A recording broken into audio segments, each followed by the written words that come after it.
இந்திய தேர்தல் ஆணையத்தின் உத்தரவின்படி தஞ்சாவூர் மாவட்டத்தில் ஜனவரி 1, 2026ஆம் ஆண்டை தகுதி ஏற்படுத்தும் நாளாக கொண்டு வாக்காளர் பட்டியல் சிறப்பு தீவிர திருத்தம் செய்யும் பணி நடைபெற்றது. அதன்படி கடந்த 19ஆம் தேதி தஞ்சாவூர் மாவட்ட ஆட்சித்தலைவர் திருமதி பிரியங்கா பங்கஜம் தஞ்சாவூர் மாவட்ட ஆட்சியர் அலுவலகத்தில் வரைவு வாக்காளர் பட்டியலை வெளியிட்டார். தஞ்சாவூர் மாவட்டத்தில் உள்ள 8 சட்டமன்ற தொகுதிகளையும் சேர்த்து 20,98,561 வாக்காளர்கள் இடம்பெற்றிருந்தனர். இந்நிலையில் எஸ்ஐஆர் பணிக்கு பிறகு கண்டறிய இயலாத, நிரந்தரமாக குடிபெயர்ந்த, இறந்த மற்றும் இரட்டை பதிவு கொண்ட வாக்காளர்கள் 2,06,503 பேர் தகுதி நீக்கம் செய்யப்பட்டு தற்பொழுது 18,92,058 வாக்காளர்கள் உள்ளனர். காவிரி மேலாண்மை ஆணைய தலைவர் திரு எஸ்.கே. ஹல்தர் தஞ்சாவூர் மாவட்டம் கல்லணையை நேரில் பார்வையிட்டு ஆய்வு செய்தார். பின்னர் செய்தியாளர்களுக்கு பேட்டி அளித்த அவர், மேட்டூர், பவானிசாகர் உள்ளிட்ட அணைகளில் 90% நீர் இருப்பு உள்ளதாகவும், எனவே தற்பொழுது விவசாயிகளுக்கு தண்ணீர் பிரச்சினை இல்லை என்று அவர் தெரிவித்தார்.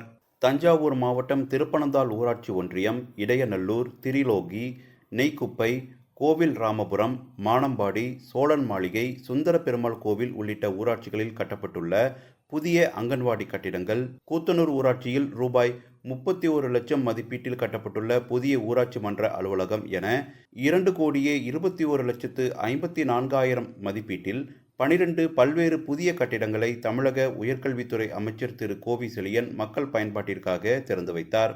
இந்திய விமானப்படையில் உள்ள பல்வேறு வேலை வாய்ப்புகள் குறித்து தமிழ்நாடு இளைஞர்கள் அறியும் வகையில் இந்திய விமானப்படை சார்பில் விளம்பர வாகனத்தினை தஞ்சாவூர் மாவட்ட ஆட்சித்தலைவர் திருமதி பிரியங்கா பங்கஜம், இந்திய இராணுவ அதிகாரியான ஏர் கமாண்டர் கிரிஷ் ஆகியோர் தஞ்சாவூரிலிருந்து கொடியசைத்து தொடங்கி வைத்தனர். இந்த வாகனம் தஞ்சாவூர், புதுக்கோட்டை, சிவகங்கை, மதுரை, விருதுநகர், தூத்துக்குடி, திருநெல்வேலி ஆகிய மாவட்டங்கள் வழியாக கன்னியாகுமரி வரை சென்றடையும். அந்தந்த மாவட்ட அதிகாரிகளால் அடையாளம் காணப்பட்ட பள்ளிகள் மற்றும் பொது இடங்களில் காட்சி பெட்டிகள், LED ஸ்கிரீன் மூலம் மாணவர்கள் மற்றும் இளைஞர்களுக்கு விழிப்புணர்வு ஏற்படுத்தும் வகையில் இந்த பயணம் ஏற்பாடு செய்யப்பட்டுள்ளது. தஞ்சாவூர் மாவட்டத்தில் விவசாயிகளிடமிருந்து கொள்முதல் செய்யப்படும் நெல்லை பாதுகாக்க மேற்கூரை அமைப்புடன் நவீன நெல் சேமிப்பு கிடங்கு அமைக்க தமிழக அரசு ரூபாய் 170 கோடியை ஒதுக்கீடு செய்துள்ளது. இதனையடுத்து நடுவூரில் கட்டுமான பணிகள் தொடங்கிட தமிழக முதலமைச்சரால் காணொலி காட்சி மூலம் அடிக்கல் நாட்டப்பட்டது.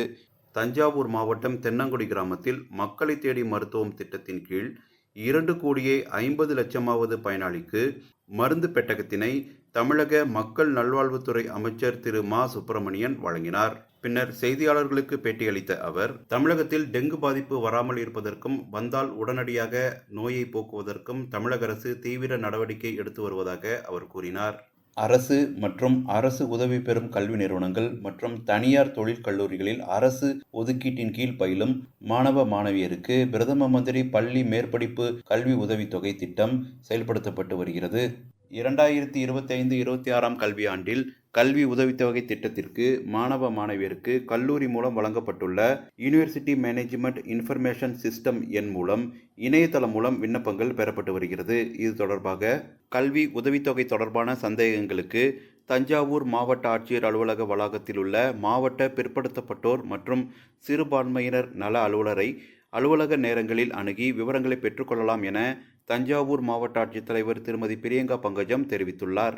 தஞ்சாவூர் மாவட்டம் கும்பகோணத்தில் அமைந்துள்ள பல நூற்றாண்டுகள் பழமையான அருள்மிகு மங்களாம்பிகை சமேத அருள்மிகு ஆதி கும்பேஸ்வரர் ஆலயம் ரூபாய் 15 கோடி செலவில் கோவிலின் திருப்பணிகள் நிறைவுற்ற நிலையில் கோவில் கும்பாபிஷேகம் வெகு விமரிசையாக நடைபெற்றது. இதில் ஏராளமான மக்கள் கலந்து கொண்டு சுவாமி தரிசனம் செய்தனர். தஞ்சாவூர் பெரிய கோவில் என்று அழைக்கப்படும் அருள்மிகு பெருவுடையார் திருக்கோவிலில் கார்த்திகை மாத திங்கட்கிழமைகளில் பெருவுடையாருக்கு 1008 சங்காபிஷேகம் வெகு விமரிசையாக நடைபெற்றது.